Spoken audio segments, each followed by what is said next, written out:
Hello students, कैसे हैं आप सब। बेटा आज अपन बात करने वाले हैं जो हमने लास्ट वीडियो में पढ़ा था रैंक ऑफ द मैट्रिक्स, उसको निकालने का एक मेथड मैंने आपको बता दिया है, डिटर्मिनेंट मेथड। आज अपन बात करने वाले हैं एशेलॉन फॉर्म और नॉर्मल फॉर्म। पहले तो इन दोनों फॉर्म्स को समझेंगे कि क्या होता है और फिर हम इस फॉर्म्स को यूज करते हुए कैसे रैंक निकाल सकते हैं। रैंक के बेसिक्स मैंने आपको बता दिए हैं। स्टिल एक चीज मैं फिर से रिकॉल कर देता हूँ बेटा। नंबर 1 कि रैंक का मतलब क्या है। रैंक का मतलब क्या है, किसी भी मैट्रिक्स में कितने भी एलिमेंट्री ट्रांसफॉर्मेशन लगा दो फिर भी जितनी नंबर ऑफ नॉन जीरो रोज रहेगी वही हमारी क्या कहलाती है, रैंक कहलाती है। नंबर 1। नंबर 2 जो दूसरी डेफिनेशन मैंने आपको बताई थी माइनर और कोफैक्टर से रिलेटेड, कि एक मैट्रिक्स के अंदर अगर minor of order R is a non zero number, मतलब कोई भी रैंक जैसे 2 आ गई रैंक, तो at least 1 minor of order 2 will be non zero और उससे बड़े वाले के सारे कैसे होंगे, जीरो होंगे। चलिए स्टार्ट करते बेटा। सबसे पहले अपन बात करेंगे एशेलॉन फॉर्म की होती क्या है। बेटा दो तरह की एक मैट्रिक्स है ये कि आप अलग अलग एलिमेंट्री ऑपरेशंस लगा के इस फॉर्म में आ जाए। कंडीशन क्या है, द फर्स्ट एलिमेंट या the first non zero element of a row should be 1। पहला काम कि किसी भी रो का जो पहला नॉन जीरो एलिमेंट है वो हमेशा क्या होना चाहिए, 1 होना चाहिए। Number 1। Number 2 number of zeros should always be increasing in upcoming rows, और जो आगे की जो रोज बनेगी उन साथ में नंबर ऑफ जीरोस क्या होने चाहिए, इंक्रीज होने चाहिए। एग्जांपल के तौर पे समझे, जैसे मैंने बताया यहां 1 और आगे कुछ भी लिखा हुआ है। अब यहां सबसे पहले आएगा 0 और फिर जो पहला नंबर होगा जो नॉन जीरो हो वो हमेशा कितना होना चाहिए, 1। आगे कुछ भी आ सकता है। फिर यहाँ 1 0 आ गया तो अब 2 0 आने चाहिए, आगे कुछ भी आ सकता है। फिर 3 0, आगे कुछ भी आ सकता है। और अगर पहला नंबर बनेगा तो कैसा बनेगा, 1। अच्छा अगर मान लो कि यहाँ पर भी 0 आ गया तो यहाँ पहला नंबर 1 और फिर 0 और फिर कौन चाहिए अपन को, 1। हम एक पैटर्न ऑब्जर्व करेंगे। हम ये पैटर्न ऑब्जर्व करेंगे कि यहाँ पर नीचे की साइड में हमको लोअर ट्रायंगुलर मैट्रिक्स देखने को मिल सकता है। लोअर ट्रायंगुलर मैट्रिक्स जो 0 की फॉर्मेट में बन रहा हो, जितना भी ये लॉन्ग चल रहा होगा उसके अकॉर्डिंग, ठीक है। नेक्स्ट, कैसे कन्वर्ट करते हैं, वर्किंग प्रोसीजर क्या है। इसको किसी भी मैट्रिक्स को एशेलॉन फॉर्म में लाना है तो वर्किंग प्रोसीजर क्या है बेटा। फर्स्ट स्टेप तो रहेगी कि इस एलिमेंट को हमेशा 1 बनाए, अगर नहीं है तो इस एलिमेंट की मदद से बाकी सबको 0 बनाए। फिर यहां आने वाले एलिमेंट को 1 बनाए, उसकी मदद से बाकी सबको 0 बनाए। यहां आने वाले एलिमेंट को 1 बनाए, फिर 0 बनाए, फिर 1 बनाए, फिर 0 बनाए। तो ये प्रोसेस अपन को कंटिन्यूअसली करते रहना है, ये अपन को ध्यान रखना है। ये हमारा वर्किंग प्रोसीजर है किसी को भी एशेलॉन फॉर्म में अगर हमें कन्वर्ट करना पड़े तो। चलिए कुछ क्वेश्चन देखते हैं बेटा कि कैसे सॉल्व होंगे। तो क्वेश्चन नंबर 1 एशेलॉन फॉर्म से रहेंगे अपन, इजी से क्वेश्चन लेते हैं। देखो ये दिया हुआ है अपन को 1 2 4 0 0 6 5 1 1 2 4 0 0 6 5 1। इसके अपन को रैंक निकालनी है, एशेलॉन फॉर्म की मदद से अपन निकालेंगे।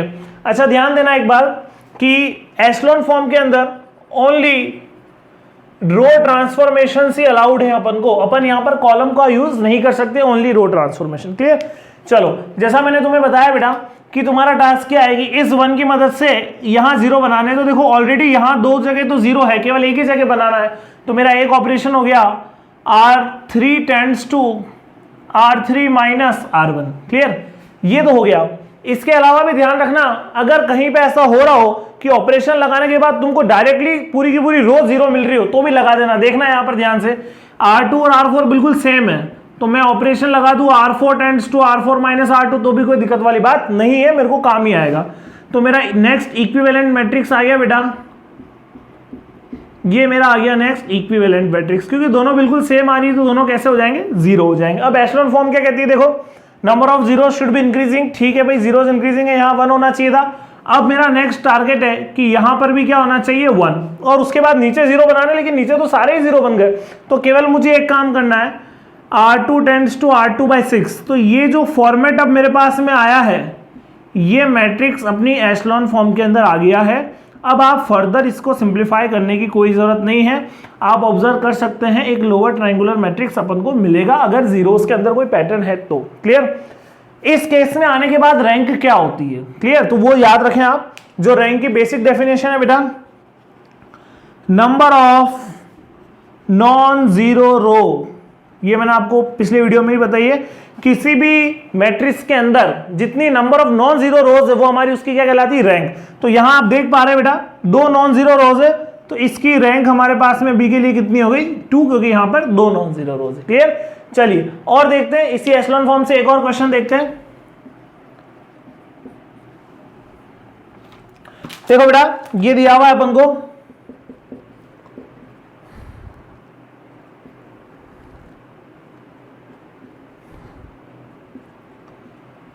और हमें इसको सॉल्व करना है एशेलॉन फॉर्म के हिसाब से। क्लियर।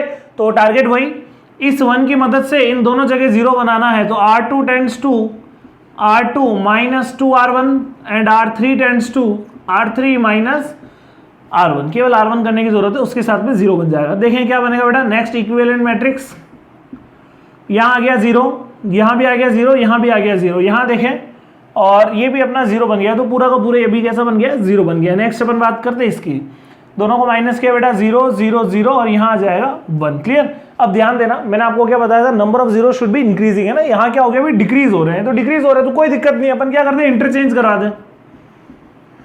ये मैंने R2 और R3 को इंटरचेंज करवा दिया। क्लियर। अब देख लो, अब एशेलॉन फॉर्म में कन्वर्ट हो चुका है। कैसे कन्वर्ट हो चुका है, नंबर ऑफ जीरोस इंक्रीजिंग है, हर रो का फर्स्ट नॉन जीरो एलिमेंट क्या होना चाहिए, 1 होना चाहिए जो है। अभी एक काम और सोचना है, क्या सोचना है कि अगर क्या पता ये भी रो कंप्लीटली 0 बन रही हो तो बना दो, नहीं बन रही हो तो फिर अपना आंसर 2 हो जाएगा। सोच के देख लेते हैं, अगर मुझे इसको 0 बनाना है तो इसकी मदद लेनी है। जैसे इन दोनों की मदद से 0 बनाऊंगा, ये तीनों 0 बिगड़ जाएंगे, क्योंकि एलिमेंट ट्रांसफॉर्मेशन केवल और केवल कौन सा लगा सकता हूँ, रो लगा सकता हूँ। तो मेरे पास ऐसी कोई भी पॉसिबिलिटी नहीं है, और मेरे पास यहाँ पर नंबर ऑफ नॉन जीरो रोज, जो नॉन जीरो बेटा वो 2 हो गई, तो यहाँ जो मेरी रैंक है वो कितनी हो गई, 2 हो गई। क्लियर। ये मैंने इसकी रैंक निकाल दी एशेलॉन मेथड्स को यूज करते हुए, एशेलॉन फॉर्म को यूज करते हुए। चलिए मैं आपको एक और क्वेश्चन बताता हूं, थोड़ा बड़ा क्वेश्चन लेते हैं, फिर अपन आगे नॉर्मल फॉर्म की बात करेंगे। अब थोड़ा एक बड़ा क्वेश्चन ले लेते हैं, जैसे छोटे छोटे से थे, बिल्कुल बेसिक समझाने के लिए आपको बताया। अब एक बड़ा क्वेश्चन ले लेते हैं। बड़ा क्वेश्चन लेते हैं बेटा। नेक्स्ट जो है हमारा, ये अपन को एक मैट्रिक्स दिया हुआ है,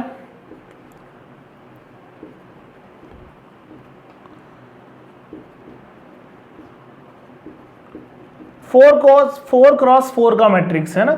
इसके अपन को क्या करनी है, रैंक निकालनी है। ध्यान रहे कि यहां पर डिटर्मिनेंट मेथड को यूज करना बहुत मुश्किल काम हो जाएगा। क्यों हो जाएगा, 4 क्रॉस 4 का बन रहा है, आपको सबसे पहले 3 क्रॉस 3 के मैट्रिक्स को अलग करने पड़ेंगे, और वो कितने बनेंगे, 4C3, यहाँ पर 4 बन जाएंगे, और 4 मैट्रिक्स का फिर डिटर्मिनेंट निकालना, वो अगर चारों ही 0 आ गए, फिर 2 क्रॉस 2 के ना जाने कितने बन रहे हर एक को चेक करना। तो ऐसे केसेस में अपन एशेलॉन फॉर्म को यूज करते हैं।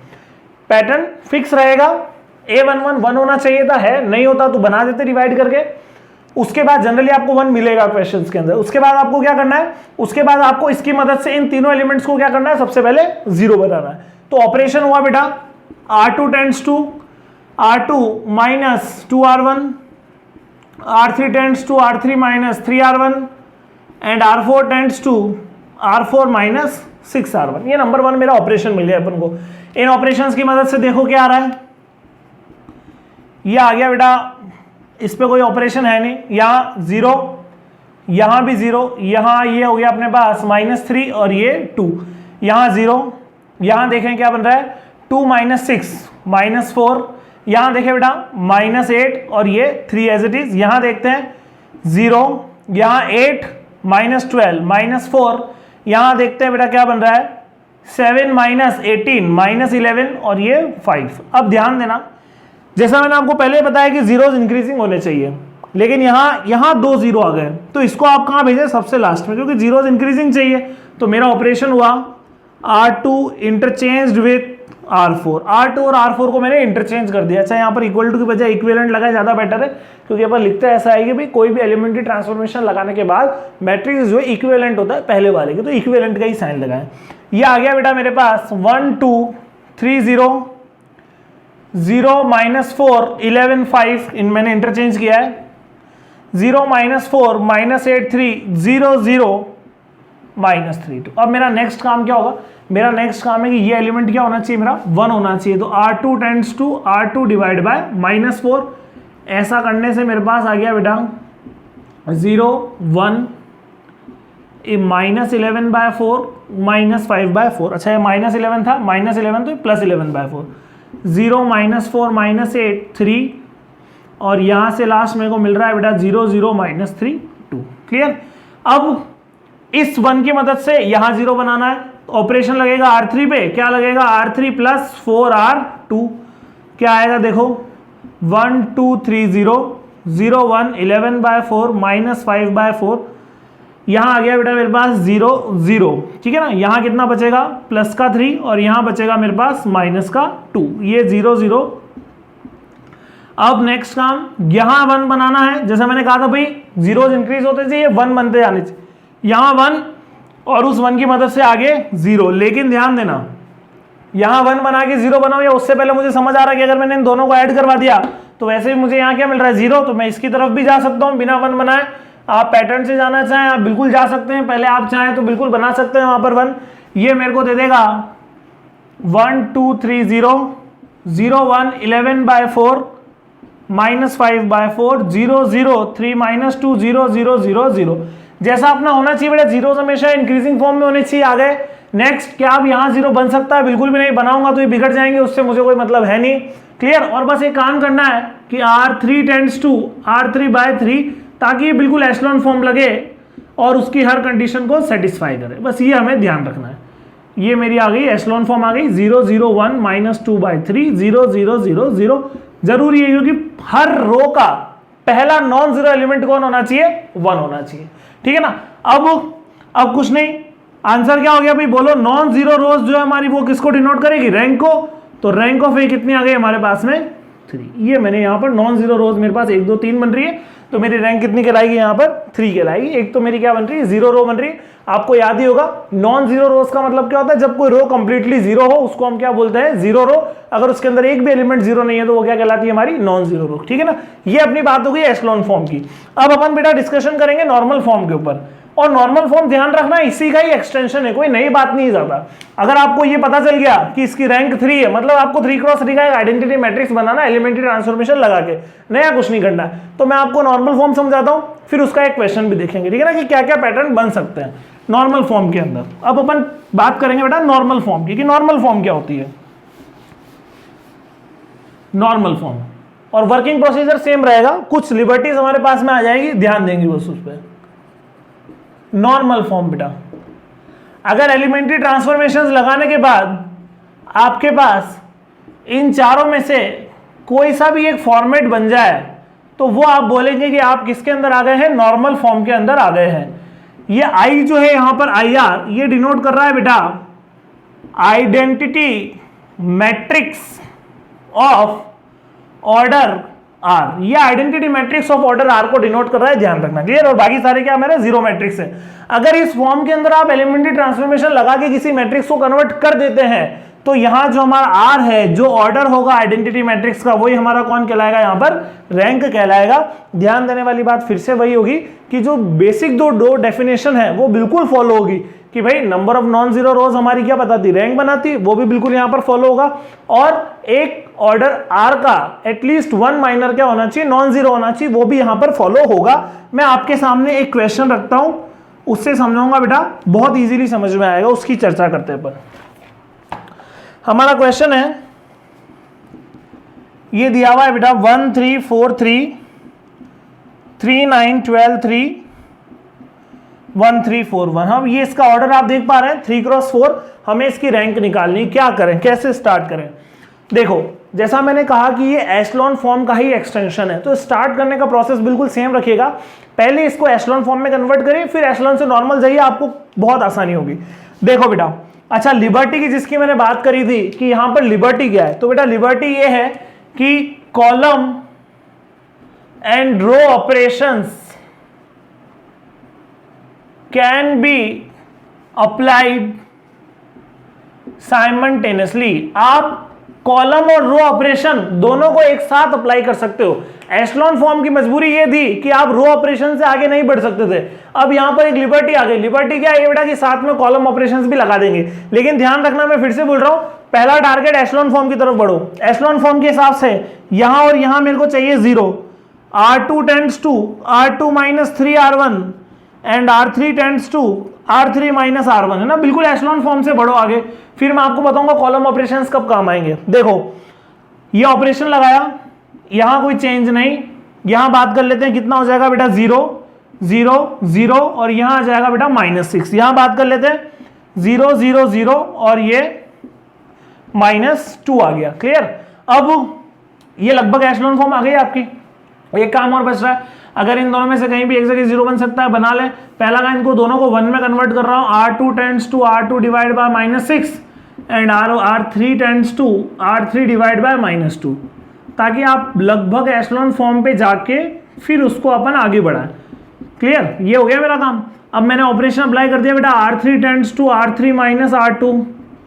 अब देखो ये तुम्हारी बिल्कुल एशलॉन फॉर्म बन गई। तो पहला काम जो है, जैसा मैंने कहा कि अपन को क्या करना है, एशलॉन फॉर्म तक आना है। ये हम एशलॉन फॉर्म तक आ गए। अब क्या करें, अब आपको ये सोचना है कि आप कॉलम ऑपरेशंस लगाओ। यहां आने के बाद रो ऑपरेशन लगाने का वैसे भी कोई मतलब रहेगा नहीं। अब आपको जाना है किस पे, कॉलम ऑपरेशंस पे। कॉलम ऑपरेशंस की मदद पे एक आधा रो की जरूरत पड़ेगी तो लगा देंगे। कॉलम ऑपरेशंस की मदद से क्या करें, जीरो बनाए। कैसे बनाए ध्यान दें। पहले चलो मैं कॉलम की मदद से एक काम करता हूं, तुमको जीरो बना के दे देता हूं। क्या क्या लगा रहा हूं देखना, C2 टेंड्स टू, इसको इसकी मदद से बनाओ, C2 minus 3C1, C3 tends to C3 minus 4C1 and C4 tends to C4 minus 3C1। देखो सब जगह जीरो बनेगा नहीं बनेगा, सारा काम हो जाएगा मेरा। तो इसी ऑपरेशन के साथ में जो मेरे को अब नया नंबर मिलेगा उसकी तरफ ध्यान दे, क्या बनेगा, इधर लिख रहा हूं मैं, जो मेरे पास नेक्स्ट अब आने वाला है बेटा, ये मेरे पास आ गया। अब ये ऑपरेशंस लगाने के बाद इक्विवेलेंट मैट्रिक्स C1 पे तो कोई चेंज हुआ नहीं है, 1 0 0, 3 के हिसाब से 0 0 0, इसी तरह से यहां भी 0 और यहां बेटा हो गया देखना 3 -3 0, फिर यहां कोई फर्क पड़ेगा नहीं, ये एज इट इज। अब तुम्हें क्या चाहिए, आइडेंटिटी। आइडेंटिटी मतलब 1 0 0 1, तो कोई दिक्कत नहीं। इसको अगर मैं इसके साथ इंटरचेंज करा दूं, C2 इंटरचेंज विद C4,